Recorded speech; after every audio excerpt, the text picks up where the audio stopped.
Hi friends, எல்லாருக்கும் வணக்கம். இன்றைக்கி பார்த்திங்கன்னா நம்ம எங்கே வந்திருக்கோம்னா, இந்த பார்த்தீங்கன்னா கிணறு, இந்த கிணத்துல தூண்டில் போட்டு மீன் பிடிக்க வந்திருக்கோம். பார்த்திங்கன்னா இப்போ தான் நான் வந்திருக்கேன். இப்போ பார்த்திங்கன்னா தூண்டில் போட்டு பார்ப்போம் எந்த அளவுக்கு மீன் மாட்டுது அப்படிங்கிறத.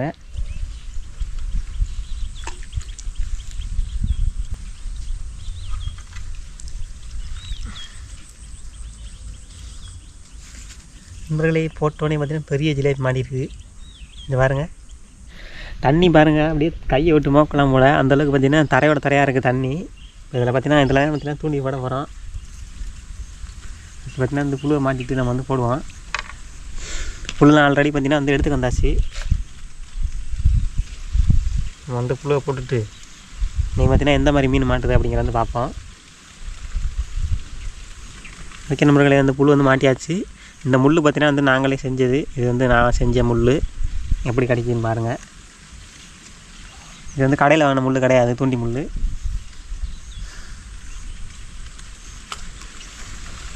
நண்பர்களே, போட்டாச்சு நண்பர்களே.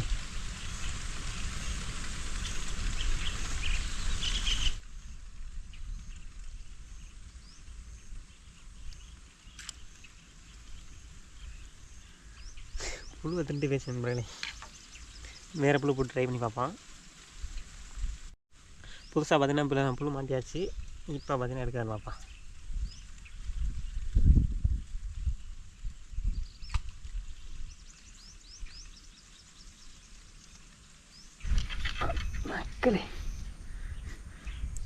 மக்களே பார்த்திங்கன்னா நெக்ஸ்ட்டு பார்த்திங்கன்னா நமக்கு ஒரு ஜிலேபி மீன் மாட்டிருக்கு. கண்ணங்கரைன்னு இருக்குது பாருங்க, தண்ணி கலர் மாதிரி. தண்ணி பார்த்திங்கன்னா கருப்பு கலரில் மாறிடுச்சு.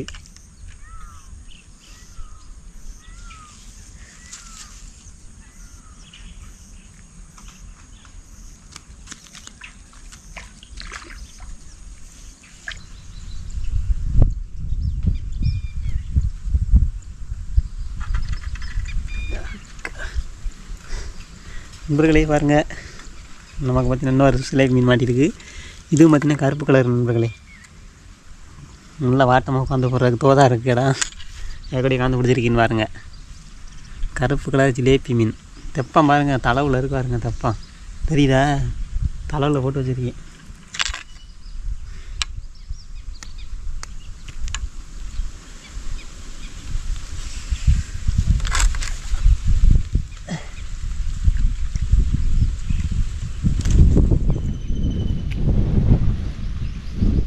இங்கே பார்த்திங்கன்னா எனக்குள்ள கொஞ்சம் தண்ணி கிடக்கு. நல்லா பாருங்கள், நல்லா கொஞ்சம் தண்ணி கிடக்கு. அந்த இடத்துல பார்த்திங்கன்னா போட்டு வச்சுருக்கேன். நல்லா உட்காந்துக்கிறதுக்கு பார்த்திங்கன்னா இந்த மாதிரி இருக்கு பாருங்க. நான் உட்காந்துருக்கேன் நண்பர்களே.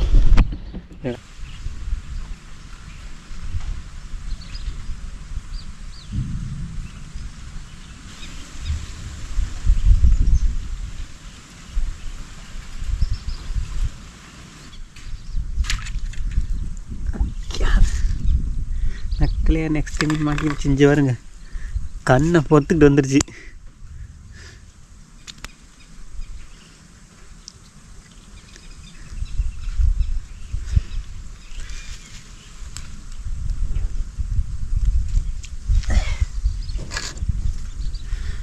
புழு மாட்டியாச்சு.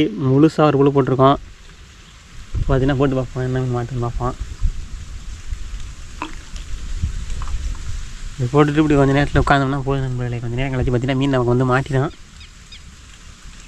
பொழுது போலையெல்லாம் இந்த மாதிரி பார்த்திங்கன்னா தூண்டிலேருந்து எடுத்துகிட்டு வந்தோம்னா நல்லா பொழுதுபோக்காக இருக்குது நண்பர்களே.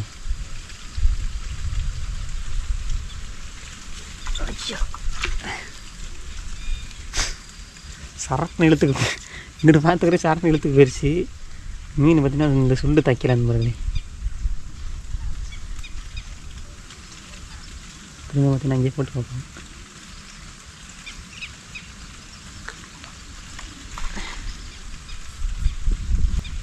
நல்லா பார்த்திங்கன்னா சரப்புன்னு பார்த்திங்கன்னா உள்ளே போயிடுச்சு.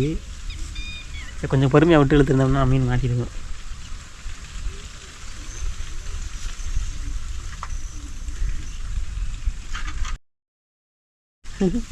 பாருங்க, நான் நமக்கு மாட்டிடுச்சு நண்பர்களே. சொன்ன மாதிரி பார்த்திங்கன்னா பொறுமையாக நம்ம நல்லா உள்ளே போட்டு இழுத்தான். பார்த்திங்கன்னா அந்த ஒரு மீன் மாட்டிருக்கு.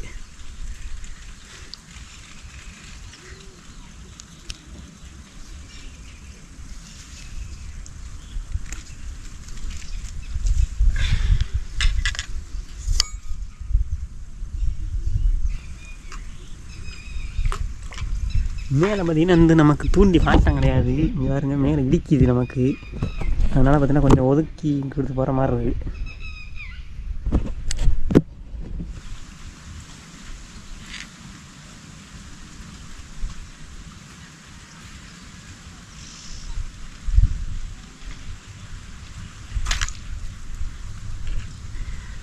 புழுவை தின்ட்டு போயிடுச்சு.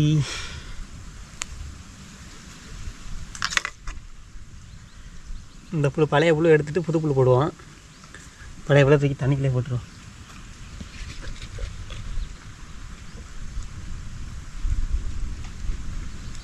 நல்லா பார்த்தீங்கன்னா பெரிய புழுவை மாட்டுவோம் நண்பர்களே. இல்லாட்டி எந்த மீன் எவ்வளோ பெருசு மாட்டுன்னு பார்ப்போம்.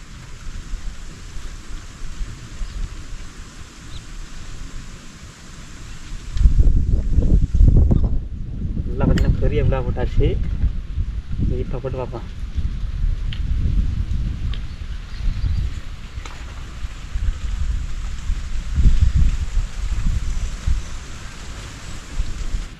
இருங்க காண்ட்ரி உங்களுக்கு தேப்பை போட்டு உள்ளே போயிட்டு வருதுன்னு.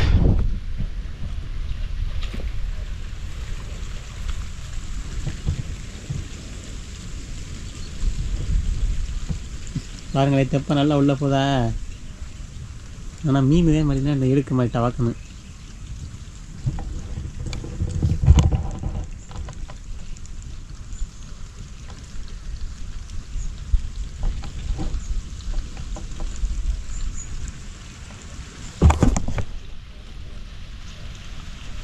மரம் பார்த்திங்கன்னா வந்து உள்ளுக்கு அமைக்கிட்டே இருக்கான்.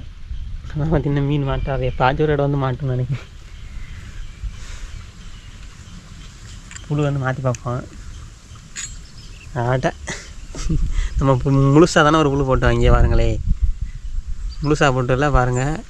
மேலே பாதி கீழே பாதி ஒன்றுமே இல்லை போல கொறிச்சிருச்சு சைலுன்னு. இது பார்த்திங்கன்னா வந்து உள்ளுக்கு வந்து பார்த்திங்கன்னா வளர்ந்த கண்டை சின்ன மீன் குஞ்சு இருக்குல்ல, அது மட்டும்தான் இந்த மாதிரி கிடைக்கும். பெரிய மீன்னா சரட்டுன்னு வந்தோடனே எடுத்துகிறான். இலைப்பில் நினச்சின்னா டக்குன்னு எடுத்துகிறான். இது பார்த்திங்கன்னா உள்ளே குஞ்சு நிற்கிதுன்னு நினைக்கிறேன். அதான் எடுக்க மாட்டேங்குது. பெருசுன்னா போட்டோன்னே 2 அமுக்கு சரட்டுன்னு உள்ளே போயிடும். அது நல்லாயிருக்கும்.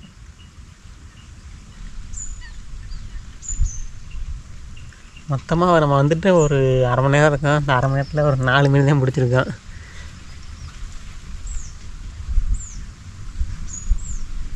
தண்ணி ஃபுல்லாக மகுற மாதிரி இருக்கனால பார்த்திங்கன்னா வந்து கடிக்க மாட்டேங்குது. இதுவே தண்ணி வந்து முன்னாடி ஒரு போட்டு பார்த்தா தண்ணி பார்த்திங்கன்னா ஒரு பாதி தான் இருக்கும். கீழே அடியில் பிரித்து அப்போது போட்டோன்னு பார்த்திங்கன்னா வந்து மீன் மாட்டிக்கிட்டே இருந்துச்சு எக்கச்சக்கமாக. தண்ணி நல்லா பெருசு நிறைய வந்தோடனே வந்து மீன் அதெல்லாம் எடுக்க மாட்டேங்குது.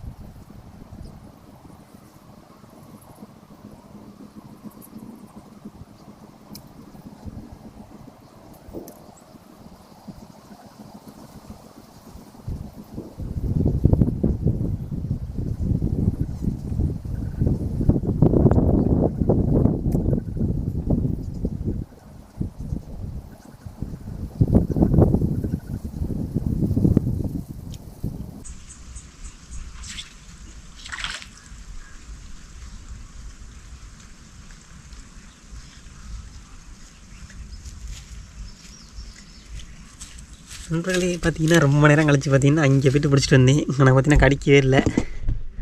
அதனால் வந்து அங்கே போட்டுருந்தேன் நண்பர்களே. அங்கே போய்ட்டு ஒரு மீன் பிடிச்சிட்டு வந்தேன். இந்த பாருங்க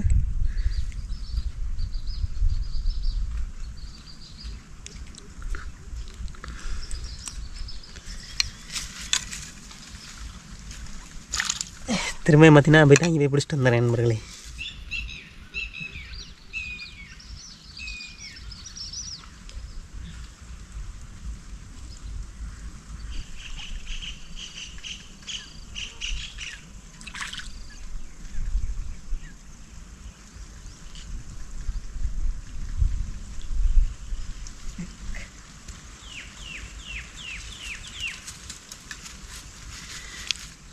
நண்பர்களே இப்போ ஒரு சம்பவம் என்னென்னு கேட்டிங்கன்னா வந்து மீன் வந்து முழுங்கவே இல்லை. சைடில் இப்படி இழுத்துக்கு போயிட்டே இருந்தேன்னே இங்கே பாருங்க முள் எங்கே மாட்டிருக்குன்னு பாருங்க. அடியில் மாட்டி மேலே மாட்டிருக்கு. அடியில் மாட்டிருக்கு வர வாய்க்கிலே முள் இல்லை. இங்கே பாருங்க வெளிப்பக்கமாக தாடையில் மாட்டிருக்கு பாருங்களேன். கீழே மாட்டி மேலே மாட்டிருக்கு நண்பர்களே. இப்படி சல்லு இங்கிட்டு கடிக்கலையும் இழுத்துக்கிட்டே இருந்தேன். அப்போது பார்த்திங்கன்னா இந்த மீன் மாட்டிருக்கு நண்பர்களே. பார்த்திங்கன்னா நமக்கு பார்த்திங்கன்னா எவ்வளோ மீன் மாட்டிருக்குன்னு காமிக்கிறவாங்க. பார்த்திங்கன்னா ரொம்ப நேரம் கழிச்சு வச்சுன்னா ஒவ்வொரு மீனாக எடுத்துக்கிட்டு இருக்குது. எல்லாமே கருப்பு கலர் ஜிலேபி மீன். இப்போ நம்ம பிடிச்சி வச்சுருக்க அந்த காமிக்கிறேன் எவ்வளோ மீன் இருக்குன்னு பாருங்கள். நம்ம வந்துட்டு பார்த்திங்கன்னா அந்த பாருங்க ஒரு எப்படின்னா ஒரு 10 மீன்கிட்ட பிடிச்சிருப்போம். இதுங்க உங்களுக்கு திருப்பி காமிக்கிறேனே. ஒரு 10 மீன்கிட்ட பிடிச்சிருப்போம் நண்பர்களே. இதெல்லாம் தெரியும் பாருங்க. நான் கீழே கொட்டிடுவா.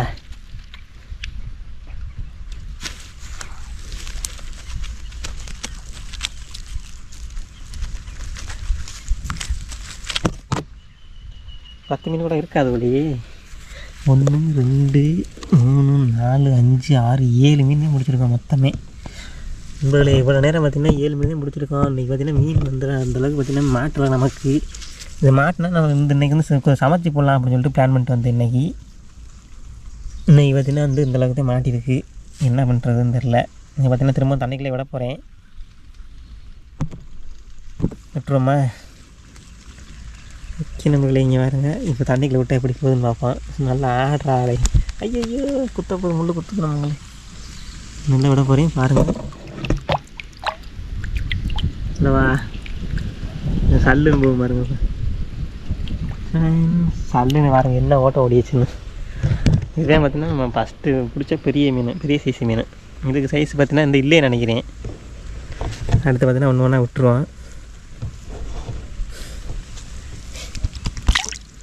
அதுவும் போயிடுச்சு.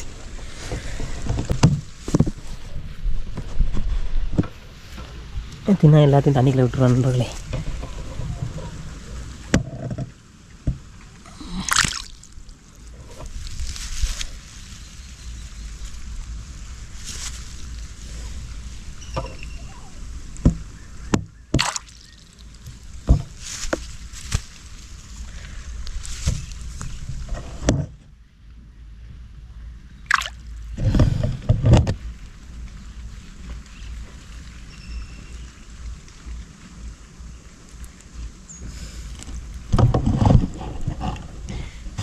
ஓகே நண்பர்களே, இதே நம்ம பிடிச்ச கடைசி மீன். இதே மாதிரினா வந்து தண்ணிக்குள்ளே விட்டுருவோம். வீட்டு வா. ஓகே நண்பர்களே, இன்றைக்கி பார்த்திங்கன்னா நம்ம தூண்டியில் பார்த்திங்கன்னா வந்து அந்தளவுக்கு மீன் மாட்டாதங்கிறனால பார்த்திங்கன்னா வந்து இன்றைக்கி வந்து சமைக்க முடியாது. நெக்ஸ்ட் டைம் பார்த்திங்கன்னா வந்து நம்ம தூண்டி போட்டு ஒரு வலை போட்டு மீன் பிடிச்சோம்னா கண்டிப்பாக வந்து சமைச்சு வந்து உங்களுக்கு வீடியோ போகிறேன். ஓகே ஃப்ரெண்ட்ஸ், இந்த வீடியோ பிடிச்சிங்கன்னா நம்ம சேனலில் லைக் பண்ணுங்கள், ஷேர் பண்ணுங்கள், கமெண்ட் பண்ணுங்கள், ஃபாலோ பண்ணலாம் ஃபாலோ பண்ணிட்டு பாருங்கள். அடுத்த ஒரு நல்ல லெவலில் சந்திப்போம். தடா, பை பாய்.